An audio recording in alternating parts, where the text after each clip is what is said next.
Ring হওয়ার পরে রিয়া ফোনটা রিসিভ করলো। ওই পাশ থেকে বলল, হ্যালো। তখন রুদ্র বলল, আমি রুদ্র। রুদ্র কথাটি শুনে যেন রিয়া থমকে গেল। আরে রুদ্র ভাইয়া যে কেমন আছেন? কারণ এই রিয়া অনেক ঘুরছে এই রুদ্রের পিছনে, কিন্তু রুদ্র একটুও পাত্তা দেয়নি। তখন রুদ্র বলল, মেঘলা কোথায়, ওকে দেখছো? রুদ্রের এই কথা শুনে রিয়ার মনটা ভেঙে গেল যেন কাচের মতো।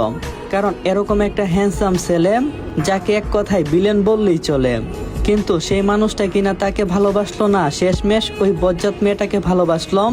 তখন রিয়া বলল, আপনার সাথে কোনো কথা নেই। তখন রুদ্র বলল, এই মেয়ে বাজে কথা না বলে বল মেঘলা কোথায়। তখন রিয়া বলল, আপনার এই ব্যবহারটা আমার অনেক ভালো লাগে, আপনি কথায় কথায় রাগ দেখান। এই তোর সাথে পিরিত করার জন্য ফোন করি নাই, বল মেঘলা কোথায়। তখন রিয়া বলল, মেঘলা তো দেখলাম অনিমের সাথে। মানে রাজ বসা থেকে উঠে গেল। আর রুদ্রকে বললাম, তাড়াতাড়ি গাড়ি বের কর। আরে ম্যাডাম, আমি তো গাড়ি আনি নাই, সাইকেল নিয়ে আসছি। ভাই আমি জানি না, তুই কল কর তোর লোককে, এখনই আমার গাড়ি লাগবে, তাড়াতাড়ি চল। অনিম এতটাও ভালো না, যদি ও কোনো মেঘলার ক্ষতি করে তাহলে কি হবে। তখন রুদ্র রিয়ার ফোনটা কেটে দিল, কিন্তু রিয়া বারবার ফোন করছে। রাগে ফোনটা অফ করে দিল।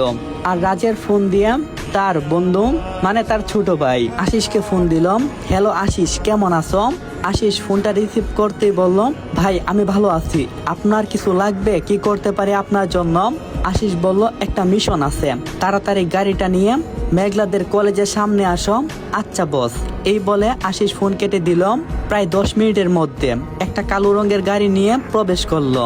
তখন প্রিন্সিপালকে উদ্দেশ্য করে রাজ এবং রুদ্র বলল, যদি মেঘলার কোনো কিছু হয় তাহলে আপনার ছেলে অনিমকে আমরা বাঁচতে দেব না, কথাটা আপনি মাথায় রাখবেন। প্রিন্সিপাল যেন ঘাবড়ে গেল।